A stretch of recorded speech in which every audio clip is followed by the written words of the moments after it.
क्या है हेल्दी रहने का 50-25-25 फॉर्मूला। जी हाँ दोस्तों, ये एक ऐसा फॉर्मूला है। आज आपको मैं एक ऐसा फॉर्मूला बताने जा रहा हूँ जो अगर आप डायबिटिक हैं तो भी, और आप डायबिटिक नहीं हैं, नॉर्मल आदमी है तो भी, आपको अगर फिट रहना है तो आपके लिए बहुत बहुत ज़्यादा इंपॉर्टेंट फॉर्मूला है। जी हाँ दोस्तों, वीडियो को अंत तक देखिएगा तभी ये आपके समझ में आएगा।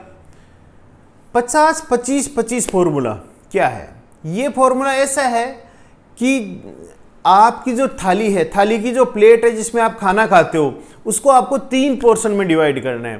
पहला भाग 50% एक तरफ, फिर 25%, फिर 25%। जो 50% भाग है थाली का, यानी आधी प्लेट जो आपकी है, जिस भी प्लेट में आप खाते हो खाना, वो आपका होना चाहिए नॉन स्टार्ची वेजिटेबल्स से। 50% खाने आपको खाना है नॉन स्टार्ची वेजिटेबल्स। अब वो वेजिटेबल जिनमें स्टार्च नहीं होता है, जैसे आलू, शकरकंद, ये नहीं होनी चाहिए उसमें। जो जमीन से नीचे उगती है वो वेजिटेबल, उनमें स्टार्च ज़्यादा होता है। तो नॉन स्टार्ची वेजिटेबल जो सब्जियां जमीन से ऊपर की तरफ उगती है, 50% आपको वो खाना है। जैसे आपकी ग्रीन लीफी वेजिटेबल्स होगी, अलग अलग कलर की जो सब्जियां हैं, हर बार देखोगी थाली में मेरे अलग अलग कलर की सब्जियां हैं या नहीं, तभी उस खाने को खाने का मतलब है। तो ये हो गया 50% भाग। अब बचा हुआ 25% जो भाग है, उसमें होनी चाहिए आपकी प्रोटीन्स। भारतीय खाने में सबसे कम प्रोटीन होती है और ये बहुत बड़ी बीमारियों का कारण बनती है। प्रोटीन आप एनिमल प्रोटीन ले सकते हो, आप वेजिटेबल प्रोटीन ले सकते हो, दोनों तरह की प्रोटीन आप ले सकते हो।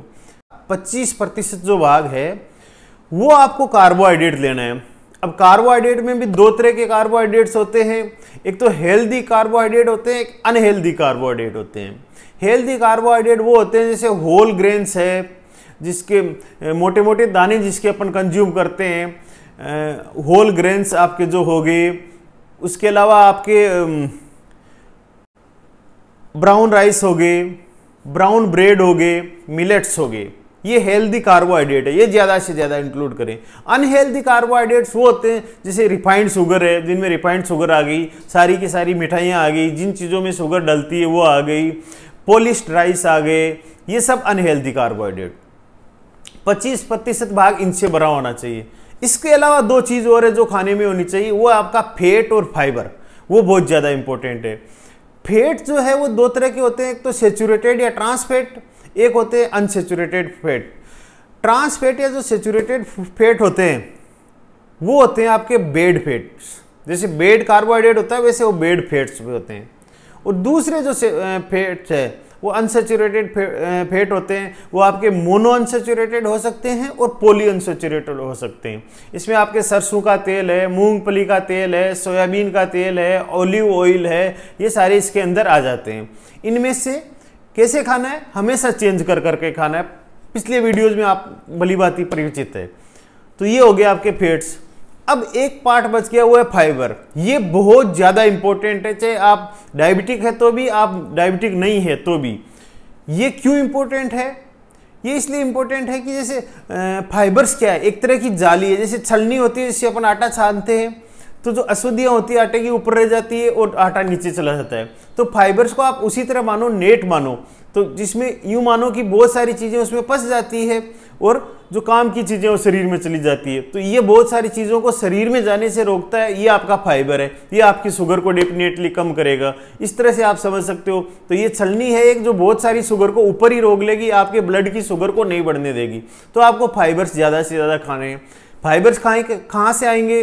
वही फ्रूट से आएंगे, वेजिटेबल्स से आएंगे, ग्रीन लीफी वेजिटेबल्स से आएंगे, पल्सेस से आएंगे, लेग्यूम्स से आएंगे, मिलेट्स वगैरह से आते हैं। तो ये सारे फ्रूट्स, ये फाइबर्स आपको प्रचुर मात्रा में खाने हैं। तो ये हुआ 50-25-25 फॉर्मूला आपके हेल्दी रहने का। 2 चीज़ें हमेशा आप ध्यान रखें। एक तो वो डाइट प्लान आप बनाएं जो आप कम से कम 10 साल तक या 5-7-8 साल तक आप फॉलो कर सकते हो। ऐसा डाइट प्लान कभी नहीं बनाओ जो आप 5-10 दिन ही फॉलो नहीं कर सको। और दूसरी चीज़ है, खाना तभी खाओ जब आपको बहुत ज़्यादा भूख महसूस हो रही हो। अगर नहीं भूख महसूस हो रही तब तक नहीं खाएं। डायबिटीज़ के पेशेंट के लिए अलग है, इंसुलिन जो लेते हैं उनके लिए अलग है, वो आप मेरे पिछले वीडियोज़ में देख सकते हो। इसके अलावा भी आपको कोई जानकारी चाहिए तो कृपया कमेंट बॉक्स में कमेंट जरूर करें, ताकि मुझे पता चले कि आपको किस विषय पर जानकारी चाहिए, किस टॉपिक पे अपने को वीडियो बनाना चाहिए। और वीडियो को लाइक, सब्सक्राइब एंड शेयर जरूर करें। धन्यवाद।